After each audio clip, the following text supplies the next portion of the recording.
go. Now you notice I just dropped the lead there and it touched one of these metal parts. It's a big no-no when you're doing this kind of thing.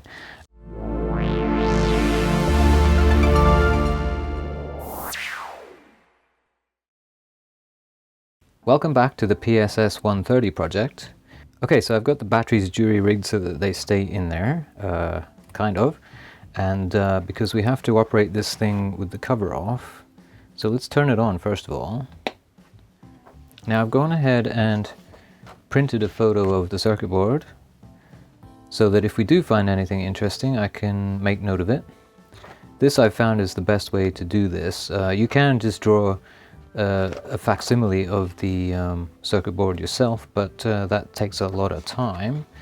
I used to do that though, especially with simpler ones. Let's keep this aside. Usually I like to have these things running while we're bending so that if anything happens, the sound is interrupted, or we get a nice bend and it goes all haywire on us. So let's find the button. Oh, well that's the sound that lets us know that we left it on. It reminds you because it wants to be turned off. As I said in the previous episode, these buttons don't have any tactile feedback. You kind of just, there we go. Okay, so before I do start poking around willy-nilly, I want to be aware that we have the power in right here from both the battery and a wall wart if we had one. And speaker, that's a transistor, possibly a MOSFET.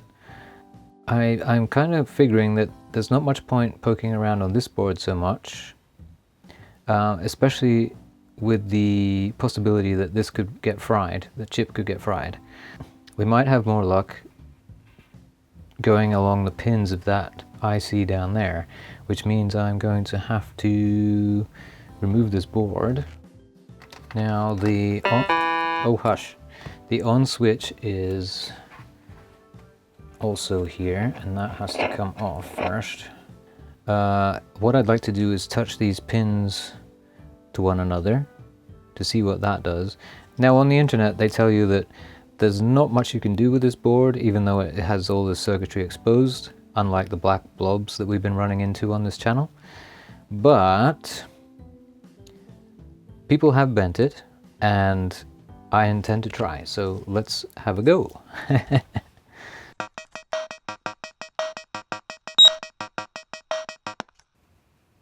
Uh-oh. Let's try the next pin along.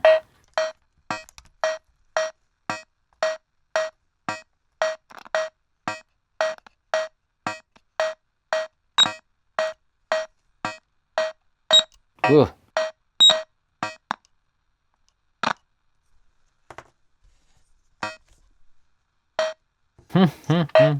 Well, we're not having much luck so far, but I'm going to continue with this chip, and I'll leave everything running just in case we capture anything. And then I thought I might try, there's some resistors here, and we could try crossing the streams, as they say, between the two boards. So let's continue, and by the end of the night I'm sure I'll be tired of all these bips and boops, but such is life. Here we go.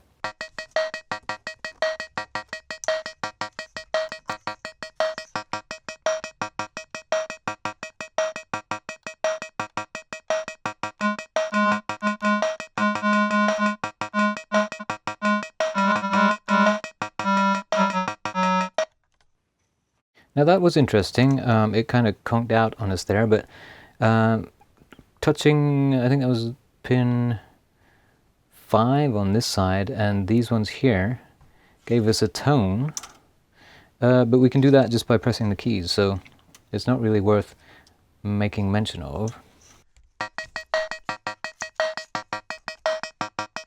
5.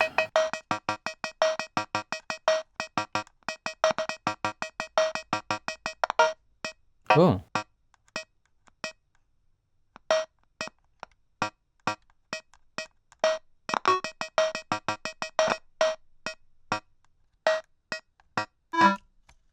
Oh.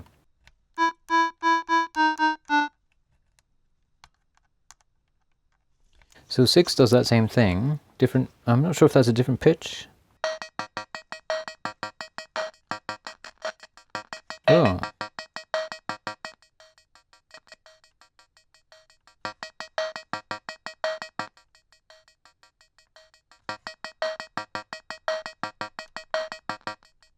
That's kind of interesting.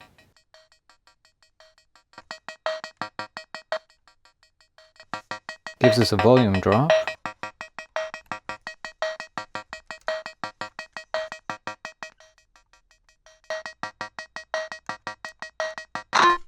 Whoa! That was loud.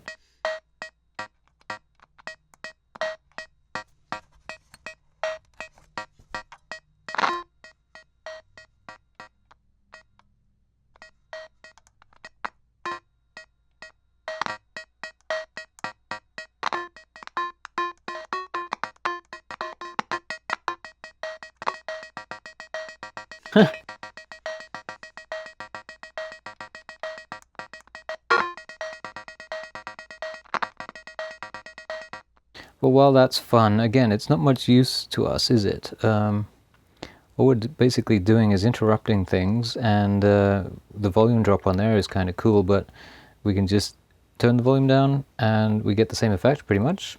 I'm going to have one more poke around, and then if we don't find anything too substantial, I think I'll call it a day on this project and keep this one as is, because you know, it is vintage and it has its own little charms. Ugh. That's a very interesting noise. Whoa, not so good. It's ear-splittingly loud. So I was all ready to call it a day there when I decided, why don't I attach one lead to the speaker and then poke around on the board? And of course, the luck of the gods smiled, and I found these distortion points. It's not distorting the sound itself, but I think what it's doing is driving excess voltage from the battery straight to the speaker. In this case, we've got kind of a higher pitch tone, if you listen. Kind of like an air horn. And then over here. So for example, you could put a momentary switch between those 2 points, and then you'd have like a Morse code idea going on.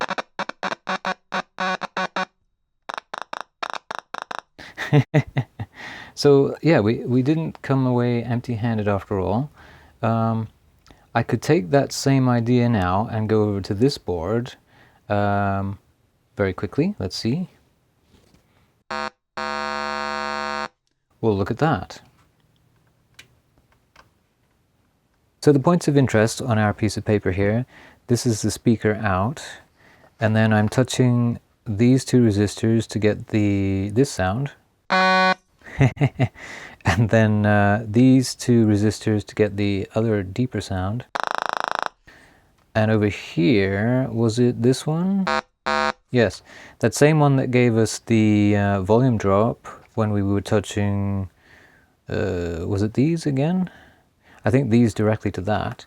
Gives you this tone.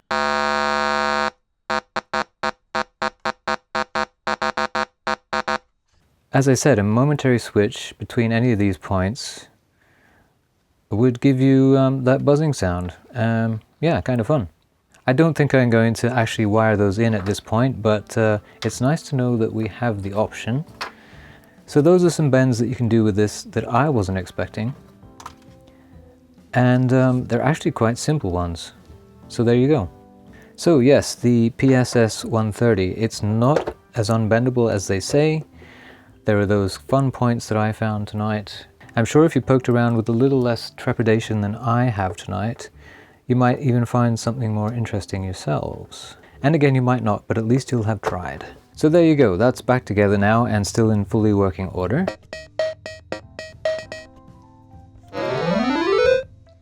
And yeah, we found a few bends in there, despite the naysayers. In fact, I was surprised to find those myself. It was only after having just about given up that I found those. Now the PSS-130 that I showed you last time basically has the same circuitry inside, as far as I can tell anyway, so it may offer up the same bends that we found tonight. At least it's worth a try if you have one of these. So that's it, thanks for watching and keep on bending.